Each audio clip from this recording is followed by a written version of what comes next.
une refoulée parlent de créativité avec leurs invités qui sont super bien.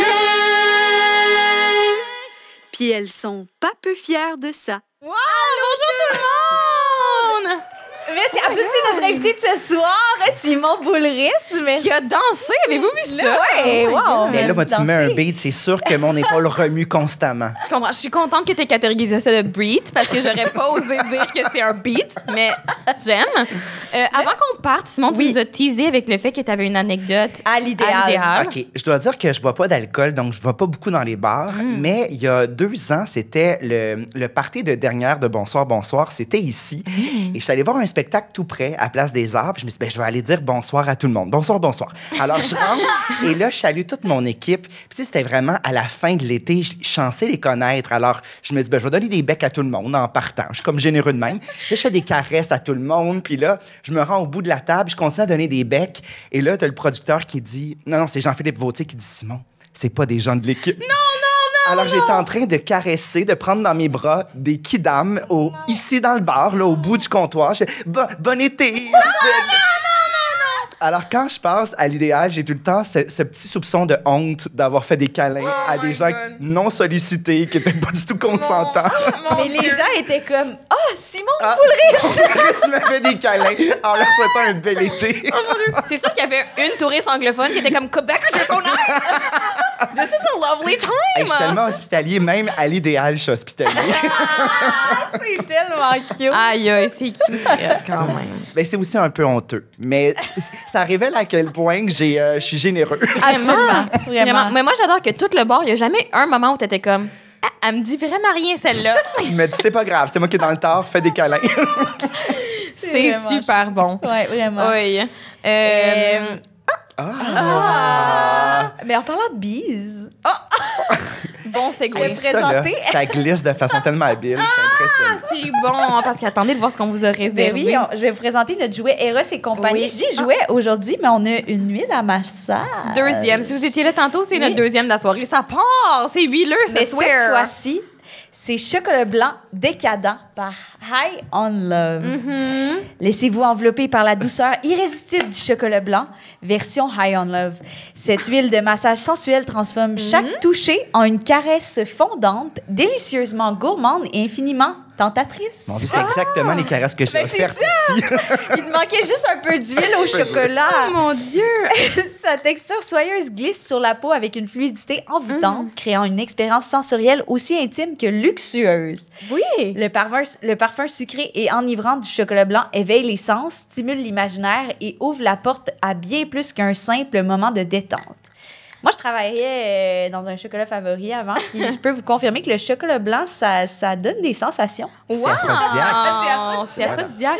Oui. Puis moi, je vais vous avouer que j'ai vu chocolat blanc, puis j'étais comme, ça va-tu puer la merde? Non, ça sent délicat, ça sent subtil. On s'est toutes consultées, puis on a dit, ça sent meilleur qu'on l'aurait cru. Ça, c'est bon.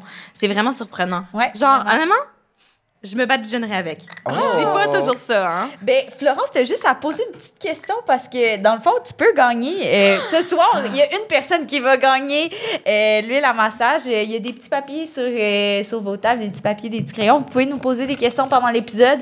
On va y répondre à la fin de l'épisode. Vous pouvez aller les porter juste dans le petit bol là-bas à droite. On a-tu repassé des papiers, Christine? On a-tu repassé? Ah, yes, oui, sir! Ouais.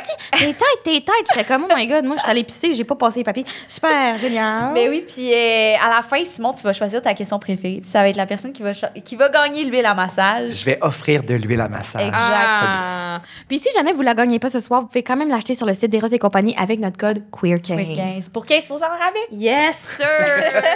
Merci, Eros. Ben voilà, et puis ben là, tu veux-tu nous parler? Tu veux-tu commencer avec un moment queer? Mon moment queer, j'ai pensé à toi, Simon, mon moment queer, parce que ça mélange queerness et littérature, je pense. Mon Dieu, c'est fait pour moi. C'est ça, j'ai pensé.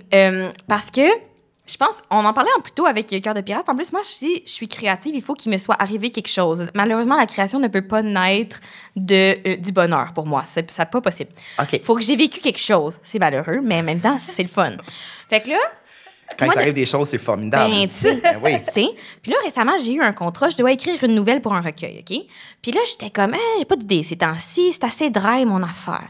Mais là, récemment, moi, je fréquente quelqu'un, genre, librement, on dirait, depuis plusieurs mois. Mais moi, je veux pas d'engagement. Fait que, tu sais, c'est libertin. Parfait. Mais là, cette personne-là revient vers moi, puis elle est comme, hey, il va falloir qu'on termine notre affaire, parce que moi, je pense que ça devient sérieux avec une autre personne. Et moi, très contente de ça. Vraiment belle nouvelle. Mais je pense que la première chose que j'ai pensé quand elle m'a dit ça, c'est comme, oh my God, malade, j'avais besoin d'inspiration pour ma nouvelle! Oh my God, yes, enfin, un petit peu de torture pour moi. Oh my God, c'est super. Ah, t'es à l'affût de toutes les petites douleurs. Ouais, comme ça. vraiment. Puis c'était pas vraiment de douleur, mais c'était comme plus genre, ça m'a fait vivre une émotion géniale. Une petite déception. Une petite déception de perdre cette C'est amie. déjà ça. En fait, vraiment, j'étais comme, je vais m'approprier son récit, je vais me mettre dans sa peau pour ma nouvelle, ça va être bon. En tout cas. Ouais. Tu vas prendre ses émotions. Oui, exactement, Pour parce que ta les nouvelle. miennes, j'en parle en thérapie, j'en parle pas dans mes nouvelles. Mais Appropriation émotive. Pourquoi pas?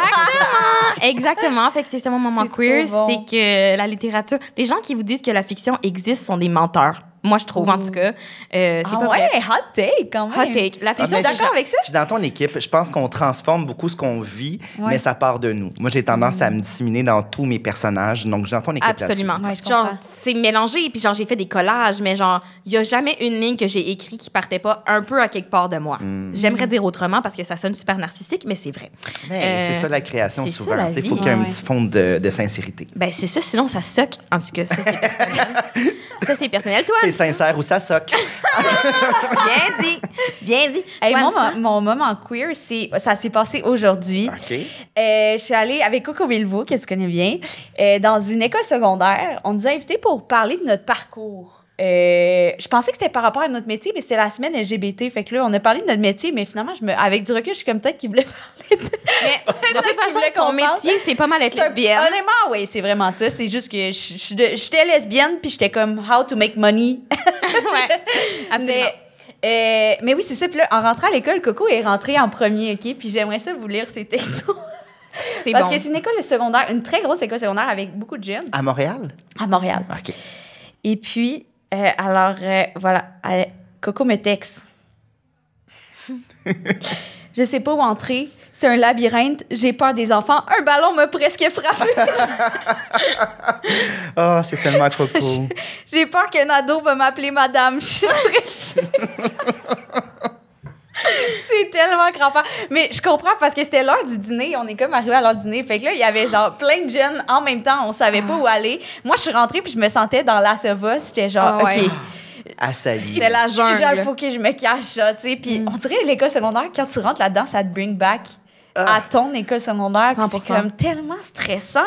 On dirait que je me dis, comment je faisais pour aller à l'école? Ça n'a pas de bon sens. Hey, vraiment bonne question. Ouais. Mais là, ça, je voulais aussi ajouter, parce qu'on a commencé, c'était une conversation qu'on parlait, on parlait de notre parcours, mais à la fin, il y avait une période de questions, puis genre, je vous jure, dans les premières questions, c'était comme, est-ce que vous vous êtes déjà fait intimider? J'étais comme, ça paraît dans notre page, je pense. Mais moi, ce que j'ai, c'est comme, évidemment, cette personne-là se fait intimider. Ouais, Puis elle est c'est comme, sûr. allô, j'ai besoin d'être genre spotlight, ça, que tout le monde autour était comme, ouh, Ouais. pauvre petit pou. Il C'était avait besoin vraiment d'aide. chou. Mais là, ouais, mais on pouvait pas l'aider. Mais non, je comprends, vous êtes busy, là. Ouais. Vous êtes là Mais en pour plus, le je pense check. que- parce qu'on a dit, les deux, on s'est fait intimider, mais genre, c'était full formateur. Tu leur as fait un Non, peu c'était de vent. juste- oui, c'est. Là, après, je vous jure, j'ai fait, oh non, mais intimidez pas, là. Mais dans le sens, moi, ça m'a été plus présentement. C'est super Je drôle. me suis excusée Ça à la t'atteint prof après. Ça Non, t'atteint c'est pas plus. vrai, ça m'attend encore, mais Ouais. genre, mais dans le sens que je pense que je serais pas la personne que je suis aujourd'hui. Ouais. Puis je suis comme. C'est vrai, je pense que ça nous forme, mais tu sais. Puis l'affaire, Coco l'a mieux expliqué après parce qu'elle était, elle était comme. C'est parce que quand tu le vis, c'est genre, on dirait que tu penses que c'est ça ta vie, tu sais. Ouais. Mais tu sors de là, puis finalement, c'est comme. Ce monde-là sont losers Oui, raides, là. les personnes qui intimident sont vraiment losers, Ouais. pas. Mais Ouais. oui, c'est ça. En tout cas, fait que là, je voulais pas dire, je tiens à dire, je voulais pas dire d'intimider le monde, tu sais. C'est bon, c'est bien. Ouais. Bien joué. Beau Oui. message d'espoir pour les jeunes. Vraiment. Les Mais j'ai chances que t'étais adoré là. pour vrai, j'aime ça parler aux jeunes. Ils sont terrifiants, mais j'adore. Oh my God, je Ouais. comprends vraiment. Je comprends full. Ouf. Je relate et je dois dire que tu viens de dire que tu savais pas ce que tu allais faire. Oui. C'est drôle, j'ai viens d'avoir un flash. On est à côté de la Maison Théâtre. Ouais. Puis il y a quelques années, on m'invite à donner une conférence juste à côté. Puis c'est un théâtre que j'ai souvent joué. Donc, le directeur technique, il me connaît bien. OK. Et j'avais une grosse journée et je savais que c'était le cégep du Vieux-Montréal, mais je savais pas c'était pour quel public. C'était-tu pour parler de théâtre, de littérature jeunesse, de littérature pour adultes. Puis comme j'avais une grosse journée, j'avais pas noté dans mon agenda nécessairement ce que je devais faire. J'avais trop de trucs dans mon agenda. Puis là, je me dis, ils vont me le dire, ce que je dois faire. Et le directeur technique m'a ouvert la porte et je suis rentrée directement sur la scène. Non. Tu sais, le cauchemar là, d'une salle remplie dans la pénombre. Et là, un follow spot. Tu sais, t'as la douche de lumière. Je suis devant un micro et j'ai aucune idée ce que je fais là. Mais voyons donc. Et donc, je suis dans un théâtre. Alors, j'ai parlé de mon rapport au théâtre. Puis là, au bout de 45 minutes, 1 heure, je dis, avez-vous des questions? Et là, la professeure à l'avant lève la main et elle dit, ben, on pourrait aussi parler du roman Javotte que tous les étudiants ont lu.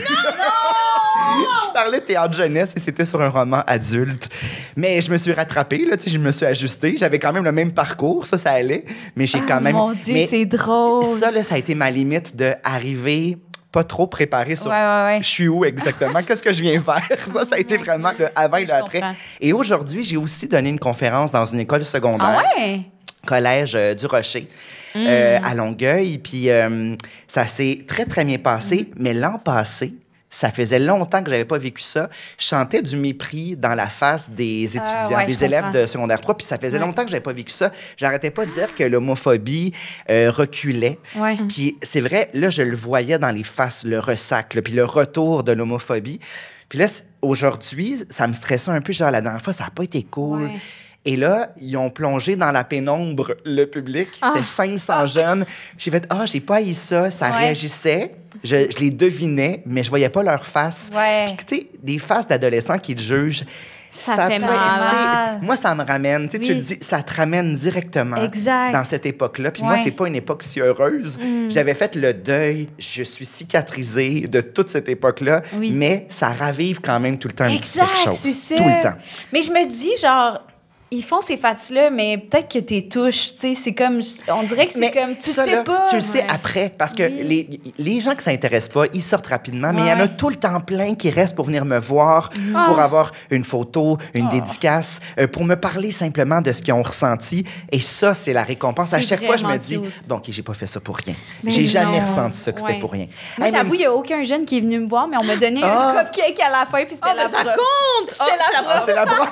Ça compte, c'est la prof. Ça compte quand même. Ça compte à moitié. Ça compte mon, quand même. Mon moment queer. Oui, ton moment alors, c'était un appetizer. Alors, mon moment queer, c'est en me rendant là-bas. J'avais beaucoup de routes à faire. Moi, j'étais en métro, j'étais en transport en commun tout le temps. Et j'ai pigé un nouveau livre que je viens de recevoir qui s'appelle En particulier Quand nous sommes plusieurs de Maggie Blott ou Blot.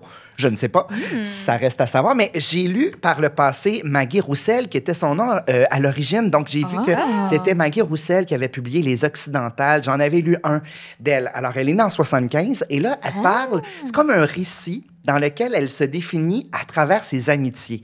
Toutes les personnes qu'elle a croisées dans sa vie qui ont été fondamentales. Et il y a un passage, je pense que vous allez beaucoup aimer. Moi, quand j'ai lu ça, j'ai fait « wow ». Alors, elle décrit, elle rentre chez une amie qui s'appelle Mélissa, et dans un tiroir, elle trouve les Playboys de son père, du père de Mélissa. Puis là, ça l'excite un peu. Puis là, elle demande à son ami, est-ce qu'on les regarde? Puis là, Mélissa, ça ne tente pas, mais elle insiste un peu.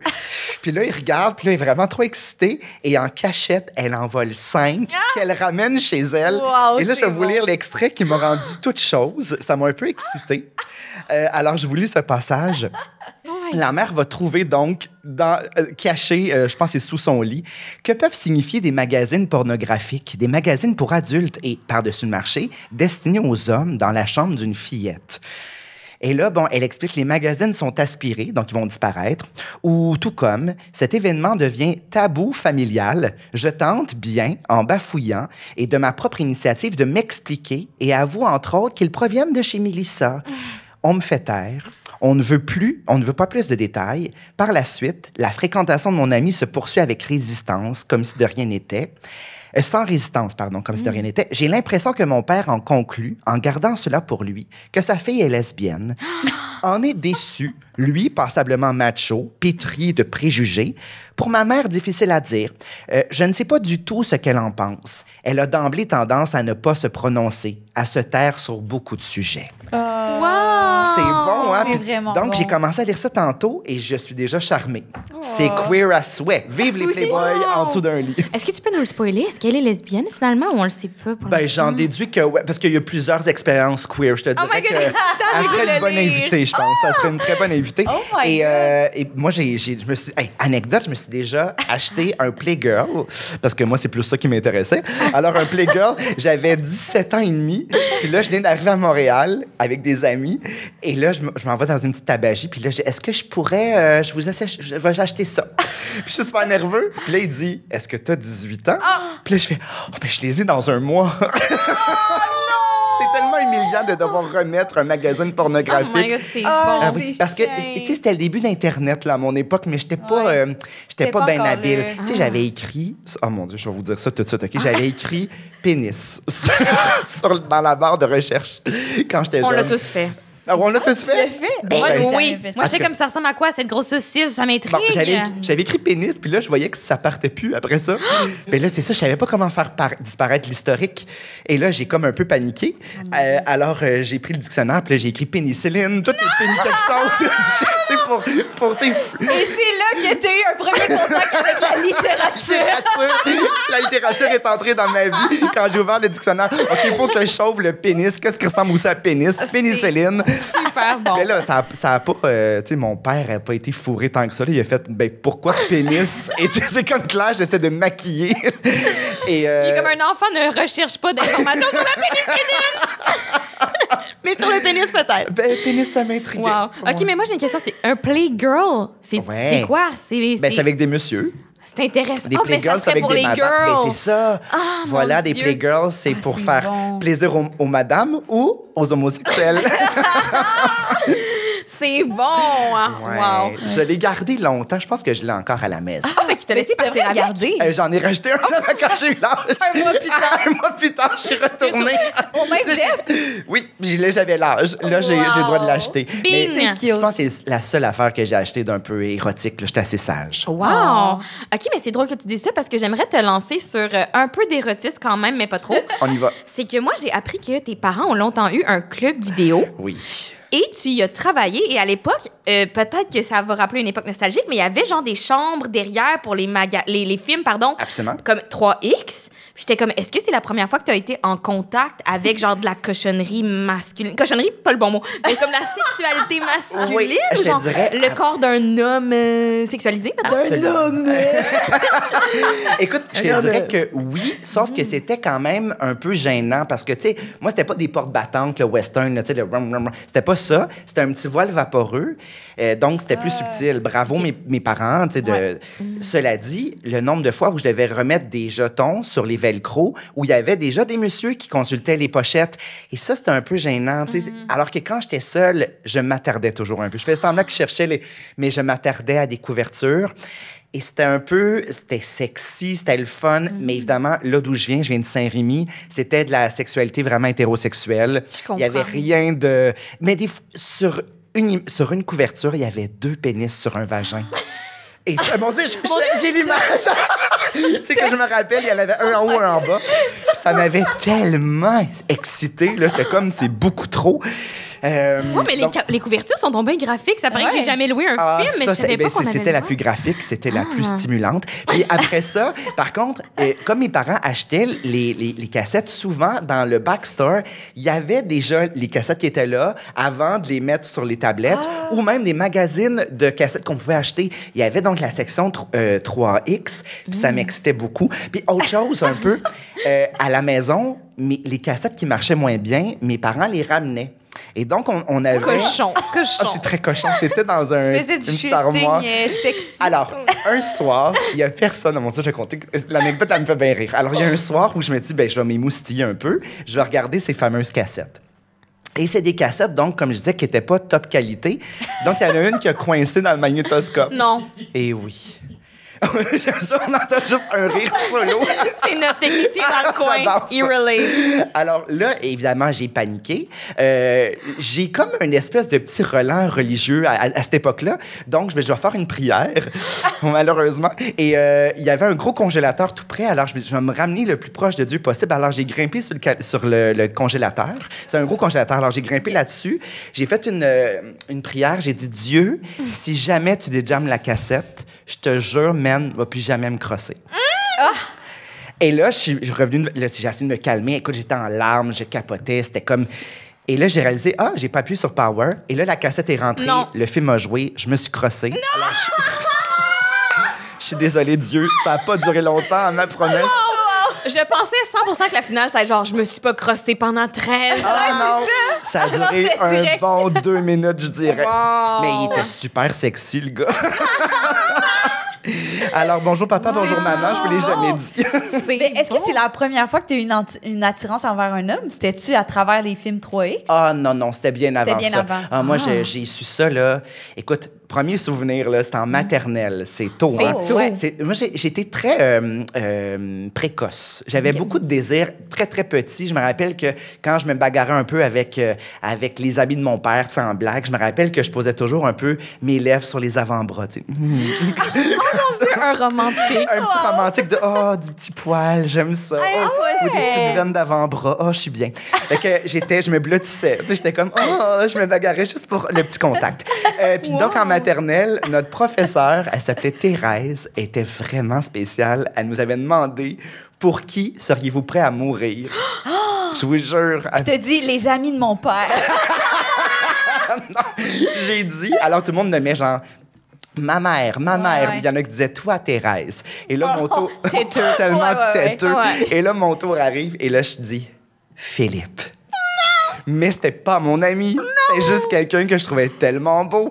Et là, Thérèse a fait, très bien. Et là, Philippe a comme été surpris. Ben, il va être mon ami. Non, je vais être beaucoup plus que ça, Philippe. Et mon amoureux, aujourd'hui, s'appelle Philippe. C'était une prémonition. Wow. Et j'ai conté l'anecdote il y a quelques temps à la télé et Philippe Goujon s'est reconnu. Il me dit, c'était moi, Philippe, dans ta classe en maternelle. Est-ce que c'était moi? Je dis, oui, c'était toi. Il fait, mais c'est donc bien fin. Il était super content. Il trouvait ça flatteur. Il trouvait ça flatteur. Est-ce qu'il a bien vieilli? Il est très bien Il vieilli. est chaud, OK. Ben, je sais pas s'il est chaud, mais il a bien vieilli. Oh, wow. Ouais, Est-ce que vous êtes devenus amis par la suite? Oui, après ça, oui, au secondaire, on a été un peu amis. OK, absolument. vous avez été... C'était pas juste à la maternelle. Mais à vous ce êtes moment-là, oui, on s'est suivis, suivis. Hey, moi, je viens de Saint-Rémy. Donc, les gens que j'avais au primaire, ça t'a fait... Là, tu sais, t'étais pogné de 5 ans jusqu'à 17 ans. Donc, quand Fait quelqu'un... qu'une erreur à maternelle, certitude. Alors, quand quelqu'un ne t'aime pas, il ne t'aimera pas longtemps. Wow. Et c'est ce que j'ai vécu. Pas auprès de Dieu. Philippe. Là, Philippe était bien smart, ouais. mais il y a des gens qui étaient moins aimables à mon endroit. Et ça s'est prolongé. Tu sais, après le primaire, ça va être fini. Ben non, le secondaire, c'est le même monde, mais du monde qui s'ajoute, qui t'aimera pas plus parce que la rumeur est pas bonne à ton endroit. Non, c'est ça. Oui, parce que là, ça me porte à te demander, parce que je sais que ça n'a pas été toujours facile, le coming out à ce moment-là, Ouais. mais ça ressemblait à quoi quand c'est arrivé? Est-ce que tu te souviens de comment ça s'est comme déroulé? Oui, absolument. Je dois dire que quand je suis rentrée au secondaire, ça me stressait beaucoup. Tu sais, moi, j'aimais beaucoup me protéger. J'étais dans un cocon beaucoup, puis le primaire, c'était mon cocon. C'était pas facile, nécessairement, mais j'avais des profs tellement aimantes, puis j'avais des amis aussi à ce moment-là, puis c'est l'arrivée au secondaire qui a été le plus vertigineux dans ma vie. J'étais très rond en 4e, 5e, 6e année, puis j'ai perdu beaucoup de poids. J'ai eu des troubles alimentaires entre l'été, entre les 2 écoles. Donc avant, tu sais, à 12 ans, là, avant de rentrer au secondaire, puis je me disais, on va arrêter de me traiter de gros. Et finalement, première journée, ça a été gay et tous les noms blessants. Et ça a vraiment coloré, teinté dès le départ tout ce qu'allait devenir mon secondaire. Et T'avais pas fait, excuse, je t'interromps, Je mais t'en t'avais prie. pas fait un coming out. Non. On t'a traité de gay à cause de ta De ce que personnalité. Tu sais, Ouais. de ce que je dégageais. C'était Ouais. très... tu sais, je dis souvent que c'était pernicieux parce que c'était pas de l'homophobie théâtrale ou flamboyante. Là. C'était pas si méchant de façon démonstrative, mais c'était sans arrêt. Il y en a un en particulier qui me traitait toujours « Salut, petit fif ». dans l'oreille. Tu sais, il me chuchotait ça à l'oreille. Il est-tu gay aujourd'hui? Non, pas du tout. Non, j'ai stalké, Surprenant. il y a des enfants, puis c'est un bel homme. Puis, Ça, c'est dommage. On aurait souhaité qu'il soit laid à chier. Oui, on aurait c'est souhaité. Mais sais-tu quoi? J'ai l'impression que si on se rencontrait, il serait vraiment chouette. J'ai l'impression qu'il ferait amende honorable. J'ai cette intuition-là là, quand je consulte son Facebook. Puis déjà là, à l'époque, c'est ça que je trouvais douloureux. Je le trouvais déjà brillant. C'était un gars brillant qui était bon à l'école. Mais c'était comme... Ça paraissait pas, puis c'était ça qui était pire, parce que c'était pas ostentatoire du tout. C'était très subtil dans le creux de mon oreille. Mais c'était chaque jour. Chaque jour. Donc, le croiser, ça voulait dire... puis moi, j'étais pas douée pour me défendre à l'époque. Donc, va chier. J'étais démunie de même. Là. Donc, t'as dit tantôt que se faire intimider, ça peut devenir une force. Je te confirme que je voudrais pas revivre ça. Je voudrais jamais que quelqu'un vive ça, mais n'empêche que je me suis protégée, je me suis isolée de la cour d'école, je me suis isolée de la cafétéria en allant dans la bibliothèque. Puis ça a déployé le lecteur, ça a déployé aussi l'artiste parce que j'étais sur le comité mural. J'ai tout fait ce qui était à ma disposition pour me sortir des lieux anxiogènes comme la cour d'école et la cafétéria qui est un lieu aussi très stressant. Là. Puis secondaire 5, là, je me sentais prêt à le dire. Je sentais qu'il y avait beaucoup moins... Je sentais moins d'homophobie. Je sentais que c'était plus... j'avais l'impression que ça serait bien accepté. Et donc, c'est dans la foulée du fameux pénis sur l'ordinateur. Oui, c'est à ce moment-là, tu sais, j'ai écrit pénis, pénicilline, puis là, c'était comme un peu évident que j'avais une curiosité, un attrait, un intérêt. On va dire un intérêt. Et je l'ai dit d'abord à ma sœur. Et j'ai fait mon coming out à cause... J'ai dit, Vicky, je suis dans la merde. J'ai écrit pénis sur Internet. Puis là, elle me dit, pourquoi tu as écrit pénis? Je suis homosexuelle. Alors, j'ai fait mon coming out à cause de la bande de, tu sais, la recherche, la bande recherche. Et elle a dit, donc, elle a mis ça sur son dos et moi. Elle a dit, on niaisait, on voulait chercher des mots. Donc, c'est elle était vraiment fine. Elle m'a vraiment bien accueillie là-dedans. Et son plus grand choc, ça n'a pas été quand j'ai dit que j'étais gay, c'est quand je lui ai dit que j'aimais autant les Backstreet Boys qu'elle. Parce que j'osais pas le dire. J'ai caché mon amour des Backstreet Boys pour pas qu'elle se doute que j'aime encore plus, je pense, Brian Littrell qu'elle aimait. Brian Littrell, c'est dire à quel point. Puis tout ça en secret, là. Tu sais, je me disais, aimer Lara Fabian, ça me rend... C'est comme ça me dédouane complètement. C'est une femme. Pauvre nouille. Je pensais vraiment qu'aimer Lara Fabian, c'est... je les ai bernés complètement. Mais aimer les Backstreet Boys, c'était... C'est tendancieux. Mais est-ce que ça vous a rapproché quand elle a su ta passion de Backstreet Boys? Vous étiez comme... Oui, mais là, elle les aimait plus. Mais moi, je les aimais full encore. Mais je les ai vraiment aimés en cachette, dans le silence. Tu sais, j'enregistrais toutes les émissions à Musique Plus pour elle, mais c'était aussi pour moi. T'as dit, t'es bien fin, tu m'as enregistré ça. Ben oui, ça me tentait. C'est moi qui regardais les cassettes en loop. C'est moi ça. Donc ça, c'est le premier coming out. Je pense que c'était ma sœur dans la foulée du fameux pénis sur Internet. Puis après ça, il y a eu une amie à l'école, Maude, dont j'étais très, très proche. Puis moi, j'étais convaincue qu'elle s'en doutait. J'avais l'impression, ma sœur, elle tombait pas des nues. Je me disais, elle va s'en douter. Et elle est vraiment tombée des nues. Ah ouais? Donc, j'étais un excellent comédien. J'ai berné tout le monde avec Lara Fabian. Finalement, ça marchait. Et là, elle m'a dit, pour vrai? J'ai dit, oui. Elle dit, mais t'es-tu sûre? J'ai dit, ben, pas mal. Tu sais, on le sait, là. Mais si je me rends à te le dire, c'est parce que... C'est que je te dirais que je pense pas vraiment souvent des femmes. Là, je pense vraiment plus quand je vais dans... J'ai rompu une promesse avec Dieu, là, pour cette affaire-là. Oui, je pense que c'est confirmé. Et donc, ben, elle a été étonnée. Puis après ça, ça a été comme une porte d'entrée. Je l'ai dit à quelques-uns. D'ailleurs, il y a une émission qui s'appelait Coming Out, qui était animée par Debbie Lynch-White. Oui, absolument. Et on revisitait le lieu du premier Coming Out. Et c'était donc avec Maude. Maude n'était pas là, mais j'étais avec Debbie sur le campus de mon école secondaire, là, devant. Puis donc, j'ai revisité l'école, puis Debbie, elle me dit, mais qu'est-ce que tu faisais là? Parce que c'est une école, je ne veux pas shamer l'école du tout, là, mais c'est que c'est une école qui n'avait pas beaucoup d'art. Tu sais, c'était une école de sportifs. On était à côté de l'aréna. Ce qu'on mettait de l'avant, c'était les sportifs, les joueurs de hockey, essentiellement. Dans ma classe, il y avait Georges Saint-Pierre. Tu sais, ça révèle à quel point que les sportifs étaient... Ben, pas parce qu'il y avait un sportif dans ma classe, mais tout le monde, tous les gars étaient essentiellement... C'était comme la chose à faire pour être cool, c'était de jouer au hockey. Comment tu dis ça, un spectacle de hockey? Moi, j'appelle ça aussi comme ça, un spectacle de hockey. Un spectacle de hockey. Puis je ne faisais pas de spectacle. En fait, j'ai joué pendant 2 ans. J'ai fait des spectacles de hockey pendant 2 ans. Ah ouais, quand même. Et, wow. Oui, et quand j'avais 5 et 6 ans. Et j'ai compté un but dans mon but. J'ai fait une passe à mon goaler. C'est le seul but que j'ai compté dans ma vie. Et là, j'ai tellement été insulté dans les vestiaires qu'on a dû me retirer de l'équipe. Donc, tu sais... Mais a blessing, sûrement.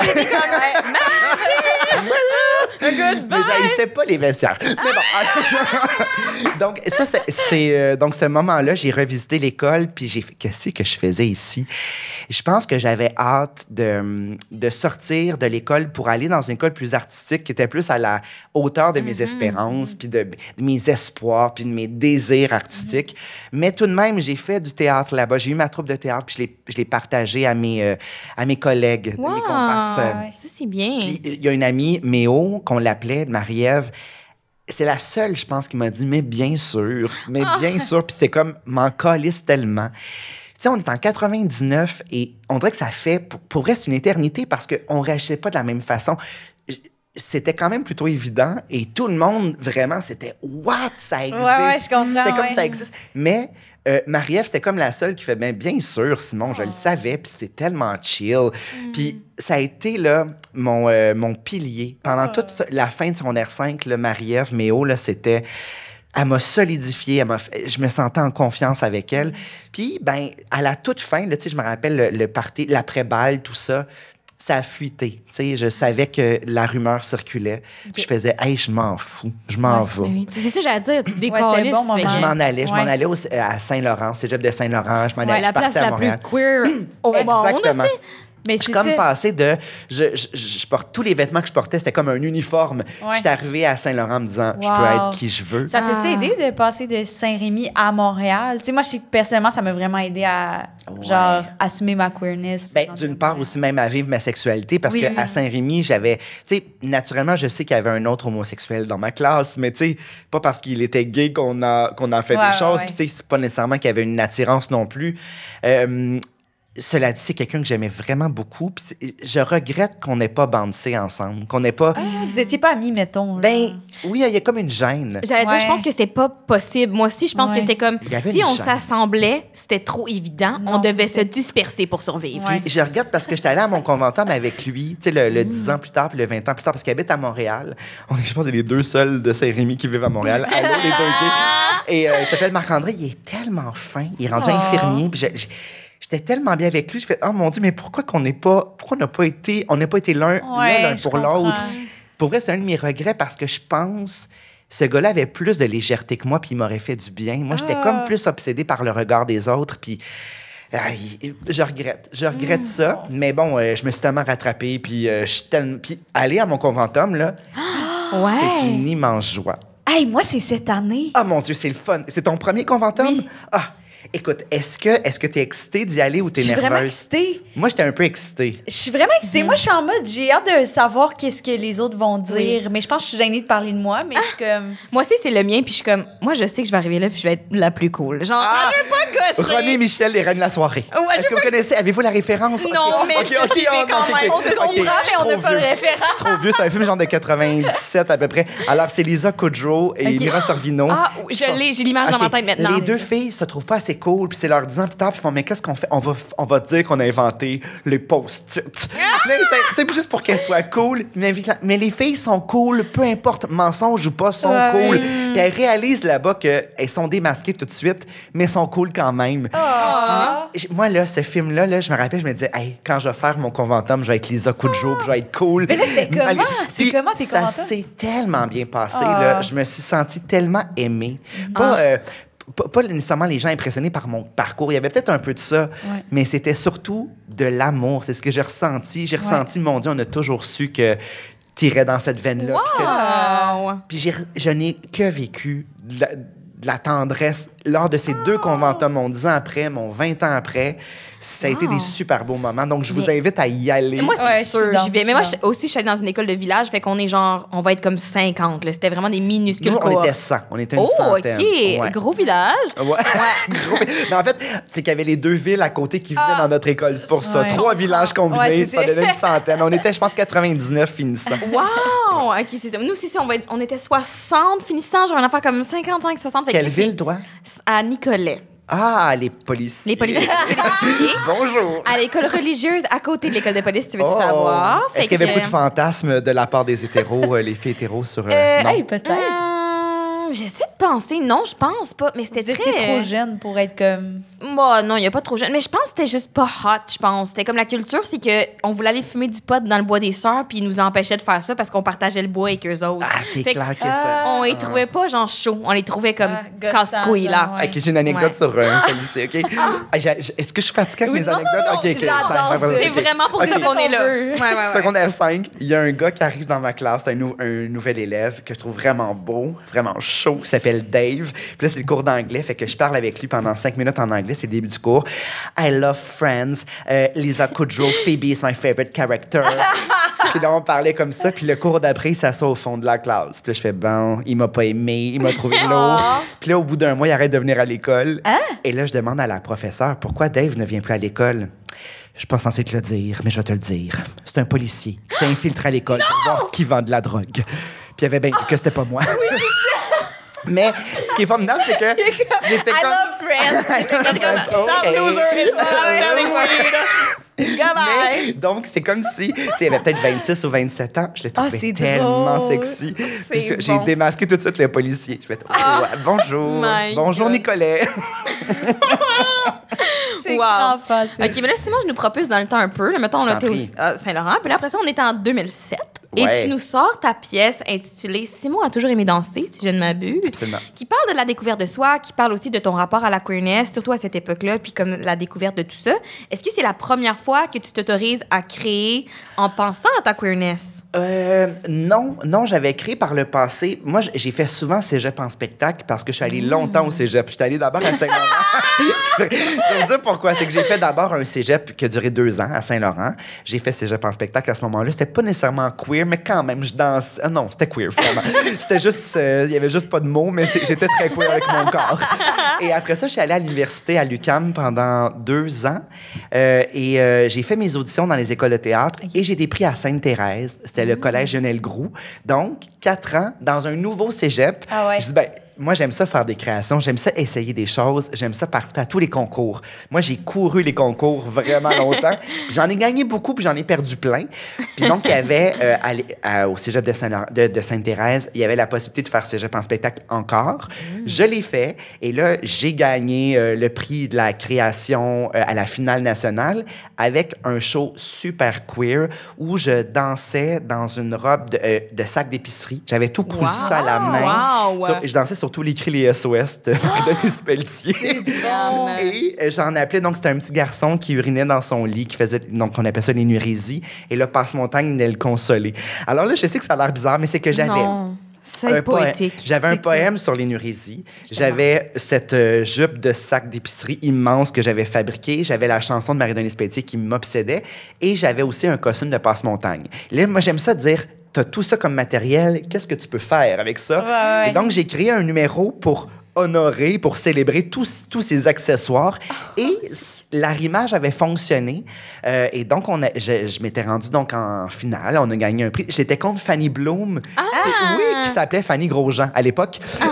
Et donc, je me rappelle... On partageait la même loge, puis elle m'avait dit, après la générale, tu vas gagner. J'ai vu que tu as fait, tu vas gagner. Puis elle avait du flair. Mais j'étais vraiment très, très queer dans ce... C'était immensément queer. Je regarde ça, puis je fais, mon Dieu, mais quelle aisance. Je sais pas ça venait d'où, mais c'est drôle parce que j'étais à l'école de théâtre et je jouais au même moment Achille dans mes cours de tragédie. Tu sais, jouer Achille, là, c'était tellement loin de moi. Ma professeure, Catherine Bégin, feu Catherine Bégin, elle me disait que Achille doit avoir la veine qui pulse dans son cou. Puis là, tu sais, j'étais pas colérique, j'étais pas dans cette violence-là. Moi, quand j'étais en colère, je pleure. Fait que j'avais pas ce qu'il fallait pour jouer ça. C'est comme si ma soupape, ça a été d'écrire des pièces de théâtre, de jouer à Cégep en spectacle pour montrer que la créativité, c'était mon terrain de jeu. J'avais autre chose. Et donc, là, je pouvais être complètement queer dans la créativité à l'extérieur du moule. Puis c'est normal, à l'école, on veut un peu te rentrer dans un moule pour te donner les outils pour faire cette carrière-là de comédien. Puis on a travaillé tellement longtemps ma virilité, puis tellement longtemps ma masculinité. Puis moi, ça m'étouffait. Et donc, puis est-ce que tu penses que tu aurais pu faire des rôles féminins, mettons, ou à l'époque, c'était pas quelque chose c'était pas possible. faisait, mettons? Je l'ai fait à Cégep en spectacle. J'ai fait Mademoiselle Julie, je faisais Monsieur Jean et Mademoiselle Julie à la fois. Okay. J'aimais ça. La liberté que la création m'octroyait. J'ai fait des fringes, donc j'ai fait La Condition triviale, j'ai fait Les filles d'Agamemnon, puis c'était toujours des shows queer, mais ce spectacle-là, ça, c'est à ma sortie. En 2007, je sors de l'école, j'ai 25 ans, et c'est ma carte de visite. Je me dis, ben, je vais me payer la traite, puis je vais faire une autofiction. À l'époque, on ne parlait pas tant d'autofiction, outre que dans les romans. Il y avait des romans autofictionnels, c'est pas mal tout. Puis il y avait, à la télé, il y avait Tout sur moi, avec Macha Limonchik. J'aimais beaucoup ce ton-là, de départir le vrai, le faux, on ne sait pas, puis départager plutôt le vrai, le faux. J'aimais ça. Cette zone floue. Alors, je me suis écrit ce solo-là. À partir, toute la musique, c'était Whitney Houston et Mozart. Et c'est vraiment à l'image de ce que j'aime. C'est-à-dire, je suis un gars qui peut être à la fois très érudit et très pop. J'ai vraiment les deux cultures en moi, puis je les aime. Puis moi, j'aime ça les tricoter ensemble. C'est ce qui me définit beaucoup. C'est réunir la culture pop dans une culture peut-être un peu plus parfois élégante ou en tout cas, le nez en l'air. Moi, j'aime ça, tu sais, baisser le nez par en bas, tu sais, ramener ça dans le concret. Puis j'aime bien Mozart autant que j'aime Whitney. C'est deux génies. Donc, je partais d'une prémisse assez intéressante, je crois, c'est que Mozart, à l'âge de 14 ans, il avait recopié le Miserere d'Allegri dans la chapelle Sixtine à Rome. Quand le pape, on a entendu le Miserere d'Allegri, c'est juste quand il y a dans ces moments-là où on élit le pape. Et donc c'est le chant religieux vraiment par excellence. Et c'est un chant privé à la chapelle Sixtine. Et lui, il était là avec son père et il a recopié de mémoire la partition complète du Miserere. C'est 11 minutes, je crois, 9 voix. Il a tout écrit ça. Et la partition originale d'Allegri a été perdue. Donc, celle qu'on utilise aujourd'hui, c'est celle que Mozart a recopiée à 14 ans. Donc, ça, c'est un pur génie. Whitney, à 11 ans, à l'église New Hope, dans le New Jersey, elle faisait pleurer tous les fidèles avec sa voix d'ange. Et là, moi, j'arrivais avec le petit Simon, qui, à 12 ans, avait mué en plein cœur d'un solo à l'église. J'ai vraiment, pendant que je chantais Si tu entends, ma voix a foutu le camp. Puis je suis partie de mon anti-génie pour me comparer à ces deux grands artistes. Donc, et c'est ça, comme la voix n'était plus au rendez-vous, je me suis mis à danser, je devenais comme plus païen. Et donc, le spectacle s'articulait beaucoup autour de ça. Et c'était un tout petit spectacle, hein. J'avais presque rien, quelques petits accessoires, des cassettes VHS qui pognaient parfois dans le magnétoscope. Je faisais des prières sur le congélateur, puis ça se déjammait. Et le spectacle a remporté un prix, le prix LGBTQ. Puis après, tu sais, le prix de la création aussi au Fringe. Puis là, ces petites cartes de visite-là, parce que, tu sais, quand tu gagnes un prix, ben on dirait que ça donne une espèce de saut légitime, là, un peu. En tout cas, ça valide un peu. Puis là, il y a une curiosité. Fait que là, j'ai été invitée au Théâtre d'aujourd'hui, dans la salle intime. Puis après ça, ce spectacle-là, il a voyagé en Belgique, en France et même en Afrique. Wow! J'étais allée au Tchad. Puis le Tchad, il faut savoir qu'à l'époque, en 2009, ça fait longtemps, en 2009, il y avait emprisonnement à vie pour l'homosexualité. L'homosexualité est condamnable. Mais on t'avait invité là en sachant ça, là. C'était projet ouvert, puis moi, j'avais soumis, donc, à l'époque, c'était même pas, j'avais pas de lien. C'était une petite cassette, tu sais, une petite cassette mini-DV, puis je pense qu'ils l'ont pas regardé. Ils ont lu le texte. Je pense qu'ils ont peut-être pas tout à fait saisi. En même temps, j'embrassais personne sur la scène, mais tu sais, c'était comme clair, c'était tellement queer comme show, là. C'était tellement queer. Puis là, je suis arrivée là-bas.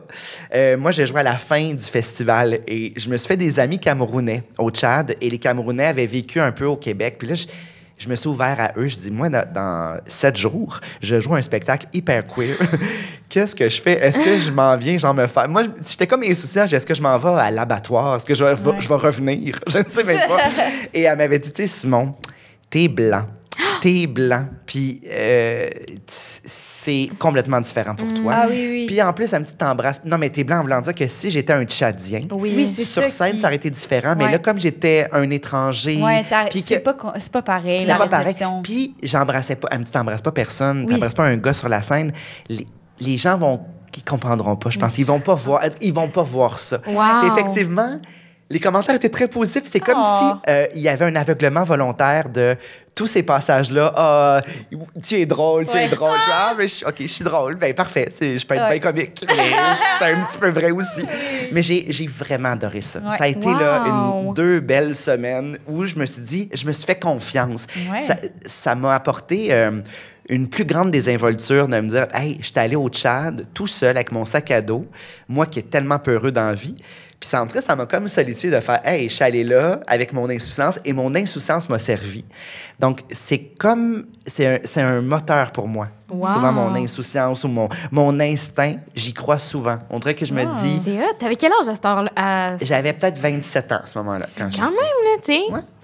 Pour aller au Tchad faire un show queer, spectacle queer, on vraiment. s'entend, là. Puis ça s'est vraiment bien passé. Aïe! C'est vraiment hot. C'est super cool.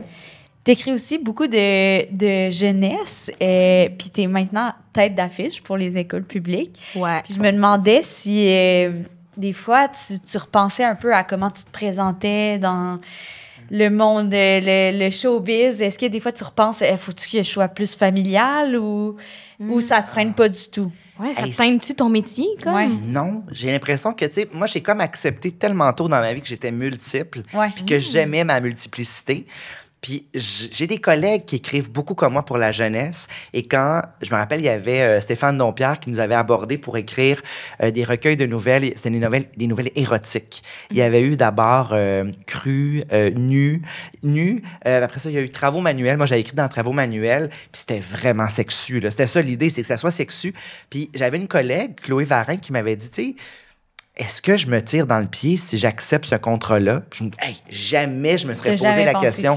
Parce que, puis c'est ma façon de voir les choses, puis tu sais, ça lui appartient là, d'avoir cette pudeur-là, puis je la conçois bien, mais on dirait que j'ai pas cet instinct-là. Moi, je me dis, je suis un être charnel, j'aime m'écrire sur ma sensualité, ce qui ne m'empêche pas de, quand je m'adresse à ce public-là et à ce lectorat-là, j'ai pas du tout le même champ lexical et j'ai pas je suis la même personne, j'ai la même tendresse.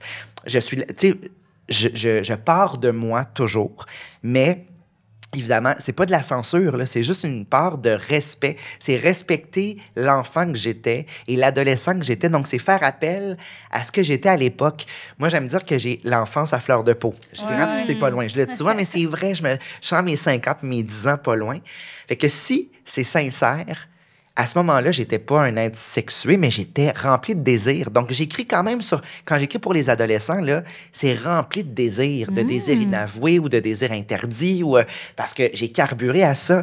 Puis c'est le fun. C'est pas le fun quand on est dans l'interdit constamment, mais c'est un moteur exceptionnel. Quand on n'obtient pas l'objet de son désir, quand on peut pas le nommer. Tu sais, moi, les Backstreet Boys, que j'ai gardé ça pour moi, c'est comme mon jardin privé. Puis, c'est formidable développer ça. Donc, j'ai beaucoup développé ça, puis ça m'a donné des outils pour l'écriture.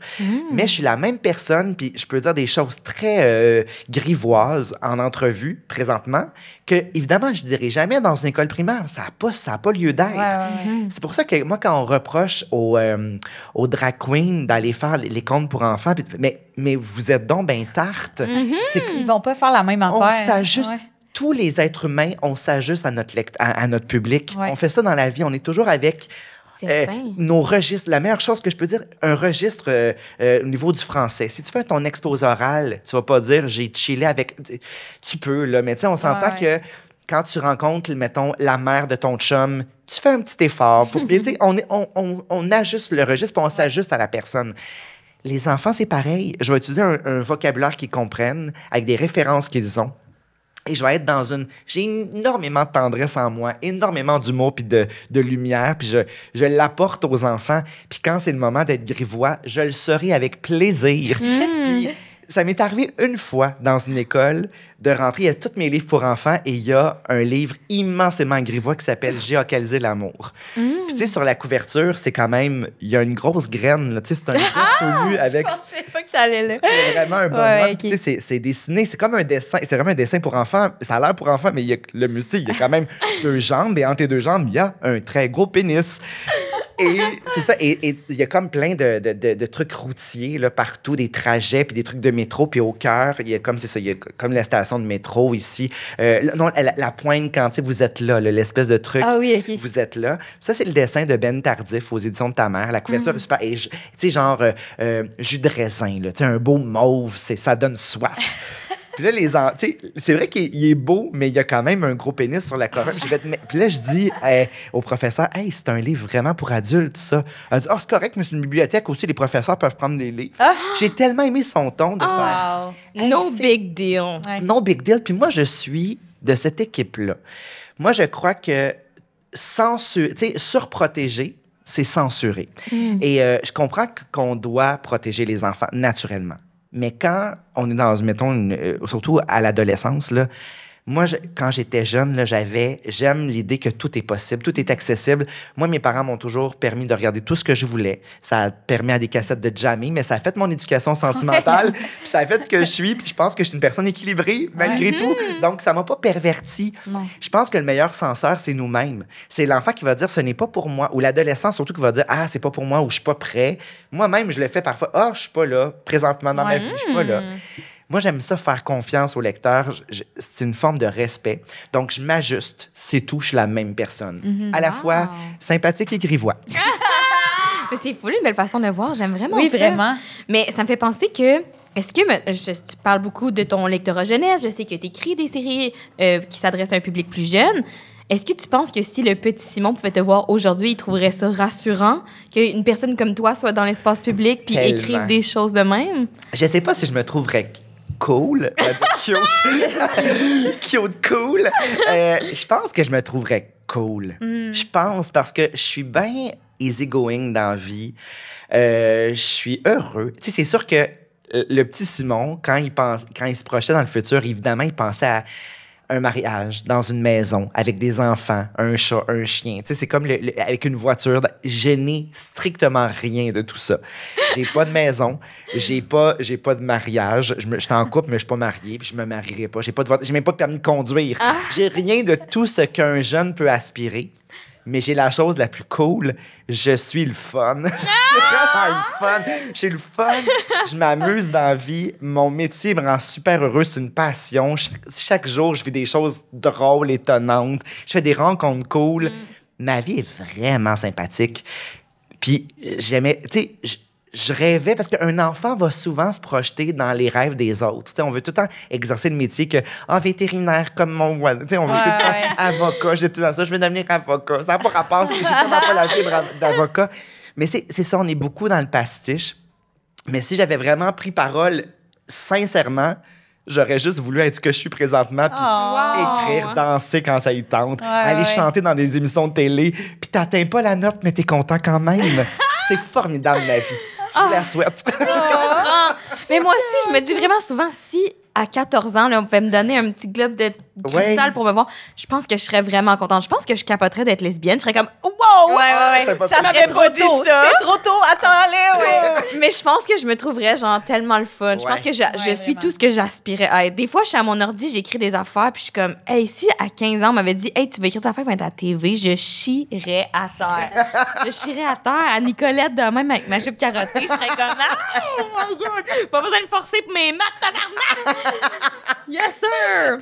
Moi, c'est sûr, quand j'étais jeune, je voulais faire Juilliard. Fait que je suis humoriste. OK, ça a dérivé. Il manquait de talent, mais il y avait la persévérance. C'est bon. Ouais. Parce que tu avais vu ça dans un film. Parce que nous autres, qu'est-ce qui était cool? On n'avait pas d'impro. Nous autres, c'est les comédies musicales. Fait que là, mais tu sais, je jouais tout le temps les rôles qui étaient drôles. Puis dans le fond, tu sais, je chantais pas, je dansais pas. Dans le fond, je voulais juste faire rire. Mais moi, j'étais comme, oh my God, tu sais, j'écoutais Glee. Là, ça, c'était notre époque. Glee. Oui. Plus faire des comédies musicales, j'étais comme, it's meant to be Broadway, tu sais. Mais. Ouais.